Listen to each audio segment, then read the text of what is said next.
All right. What else you got? Oh, it was in 423. Okay, 423. I guess I'll read a little bit before Okay. him. So it was talking about the child of the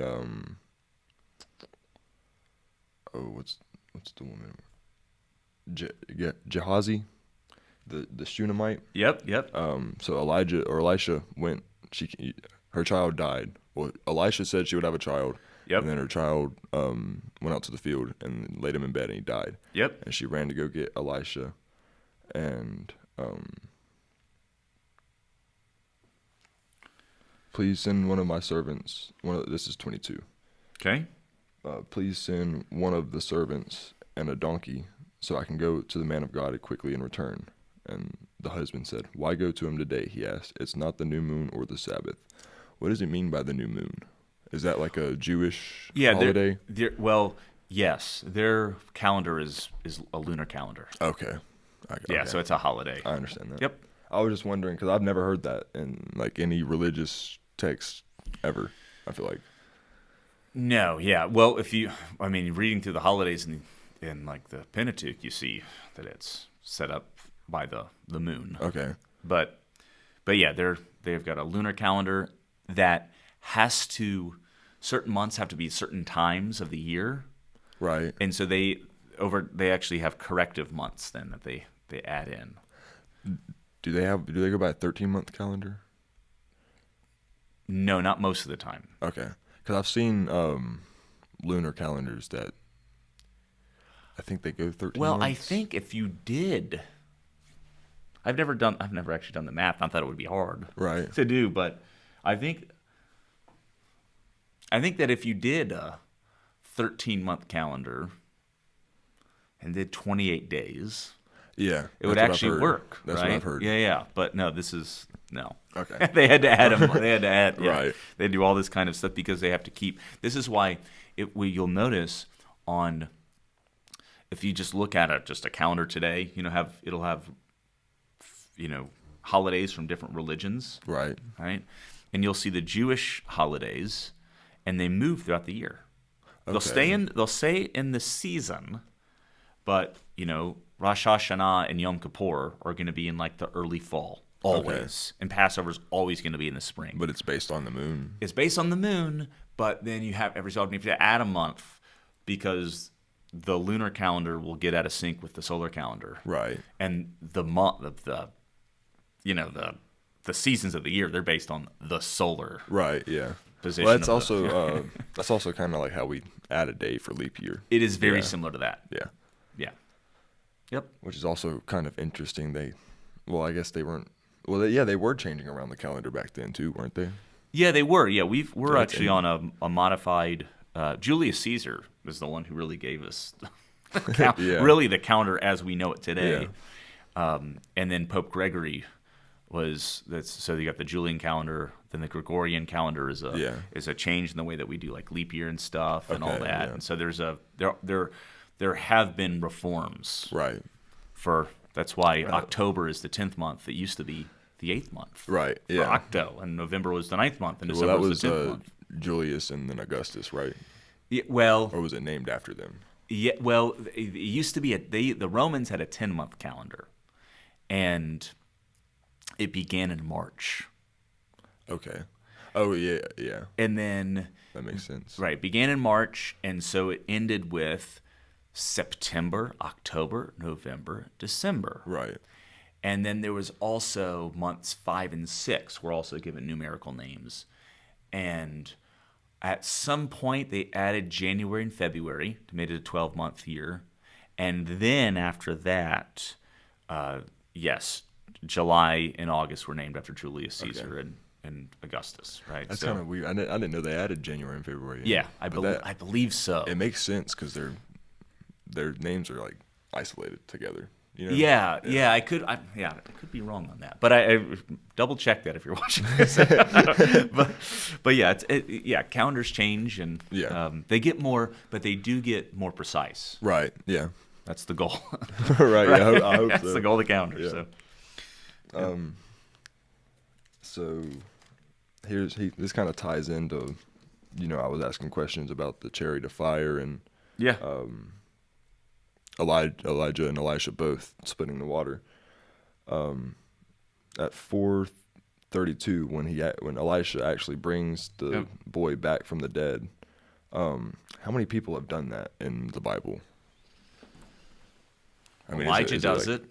Yeah, Elisha does it. right, And notice the way that he does it looks very much like the way that Elijah does it. right, And it's funny because they do this thing where they get real close to them and like breathe breath back into them. It's almost like Yeah. he's well. Like Then he went CPR? up and lay on the child, putting his mouth on his mouth, his eyes on his eyes, and his hands on his hands. And as he stretched himself upon him, the flesh of the child became warm. It's like, did you just like give him CPR? Or something? Yeah. That's what it looks like.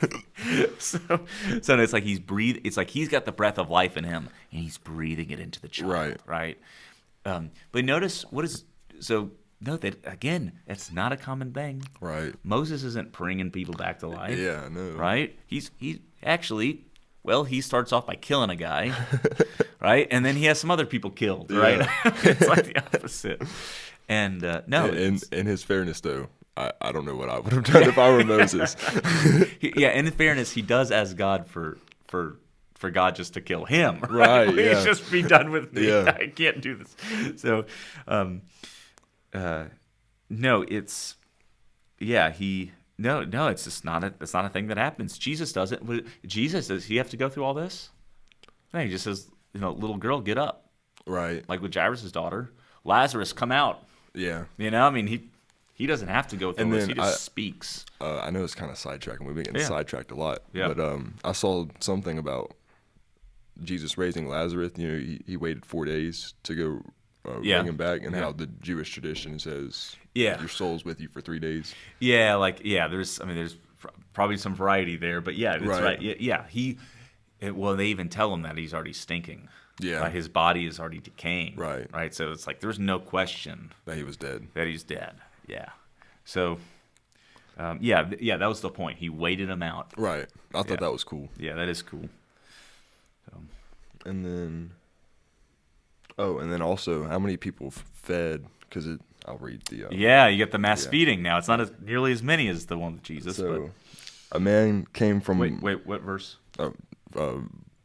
Chapter 4, verse 42. 42. Okay. So a man came from Baal Shalisha, bringing the man of God 20 loaves of barley bread, baked from the first ripe grain, along with some heads of new grain. Give it to the people to eat, Elisha said. How can I set this before 100 men? His servant asked. But Elisha answered, Give it to the people to eat, for this is what the Lord says. They will eat and have some left over. Then he set it before them, and they ate it and had some left over, according to the word of the Lord. Yep. I thought that was pretty cool. Yeah, I think that's one of those where, again, you get the echoes and you see Jesus doing it, and it's like way beyond. Right. But I think most people probably don't even know that that's there. Right. I Yeah, I remember didn't. I was in high school when I first came across that, because I read all the way through and I read that and I thought, why does anyone talk about this? Right. Like why is this in a lot of these things? Why don't we talk about these things when we're studying when Jesus does it? And you see, Yeah. it's an echo, and where this is a shadow of the and things it's to only, come, right? it's A type. I guess because it's only like a 3-verse section, but Yep. I mean, it's still a powerful section. It is. Yeah. It is. So yeah, it's kind of like, you get the 20 loaves, Right. just kind of a lot. Yeah, compared to what Jesus, All right, yeah. it's kind of a lot, and But that's 1 loaf for 5 people. yeah, but you gotta think of how big a loaf is. Maybe it's not that, Right. It Yeah, could it's even probably just be very like a small. ball, Yeah. and they who just knows make how balls many of bread. times they've eaten that day. That Right. should be their only meal. So, and so yeah, he's multiplying food. Right. And Jesus multiplies food, but Jesus does it like not 20 loaves for 100, Right. but It was 5,000. Yeah, 5 for over 5,000. So, yeah. And then my last question. Oh, yeah. So Okay.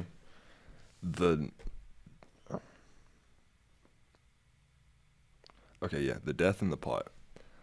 What is? I'll read the story. Yep. But what's the significance of it? I'll go through it. Elisha returned to Gilgal, And there was a famine in that region. While the company of the prophets was meeting with him, he said to his servant, "Put on the large pot and cook some stew for these men." One of them went out into the woods to gather herbs and found a wild vine. He gathered some of its gourds and filled the fold of his cloak. When he returned, he cut them into the pot of the stew, though no one knew what they were. The stew was poured out for the men, but as they began to eat it, they cried out, "O man of God, there is death in the pot," and they could not eat it. Elisha said, "Get some flour." He put it into the pot and said, "Serve it to the people to eat," and there was nothing harmful in the pot. Is that, I can't work that one out. What do you mean? I'm thinking that there's like a underlying meaning behind that, or is it just a story that they put in there? Well, it's just like the next one that we just talked about, right? There's a lot of people. There's not enough food, and so Elisha says, now you have enough food. Oh, okay, so he's just feeding people. Yeah, basically. he's just doing whatever he All wants, right? So I didn't know if whoever went out to get the herbs and found the vine, I didn't know if that was like they weren't supposed to be going out to get herbs, and they did it anyways. You know? he just does a dummy move. Yeah. Right. Okay. Yeah. So it's like, didn't your parents tell you not to like eat wild berries? Right. Yeah. That's what he does. He goes out. He gets it. Yeah. No. I think. Well, here's two notable things. If you want something to maybe help make this more reflective. Right. So I think it's interesting that you see a lot of famines in the Old Testament. Right. Don't you? Well, especially in Kings. But yes, you do. Yeah. Lots and lots of them. So we take for granted that they don't just have some never-ending food supply. Okay. If the crops don't come in, they don't come in. Right. And that's the curse of Adam. Okay. Yeah. You work the ground by the sweat of your brow. The sweat of your brow is not necessarily hard work. It means that you're going to do it in anxiety. Right. And you don't know if your crop's going to come in. Right. Okay, so that's one thing here. And then also I think there's maybe a connection. Again, I don't think it's written to the text, but if you want some reflective material, hey, maybe be sure about this stuff you're eating. Yeah. And there is no command for them to not eat from this vine like there is in Genesis 2, don't eat from this tree, and then they do it in Genesis 3. Yeah. I mean, I think there's like a parallel there, even though it's not stated here. But if Elijah can take this basically poisonous food, this poisonous stew, and make it good, Right. that means that God can take something poisonous and make it good. It means Jesus can, let's say, turn water into wine. He can turn bread and wine into his body and blood. He can take something that's evil and destructive and do something very good with it. Right. He can reverse the curse, right? I mean, I think there's a lot that you can reflect on here, even if it's not right there in the text. Yeah. I definitely felt I was leaning more towards like the part of Adam, Okay. but I just didn't know for sure. Yeah. Now, this is just a dummy goes out and picks stuff he doesn't know and puts it in for everybody. Right. And everyone's like, what did you put in? Why are we dying now? Thank you. And then he lost all his friends. Right, that's right. Yeah. Okay. And Elijah fixes it. Right. Well, Or Elisha fixes it. Yeah. that's all I had to start 2 Kings. Okay. Well, good. Yeah, I'm enjoying it. Yeah. It's interesting. It's one of those, I think, that we don't really read a lot or talk about a lot, and yet it's so insightful and gives you so much information. We like to jump from like, this is terrible, Solomon to Jesus or something. Right. With your Daniel and your Esther here and there in between. Yeah. But no, 2 Kings is a vital part of the narrative of the story of salvation. I've learned almost as much as I've learned in my childhood just reading these books. Yeah. Cool. Yeah, it's real good. Yeah. Well, thank you for your questions as always. Oh, yeah, thank you for answering. Yeah, and thank y'all for joining us. And we will start back next time with, I guess, 2 Kings chapter 5. Yeah, sounds good.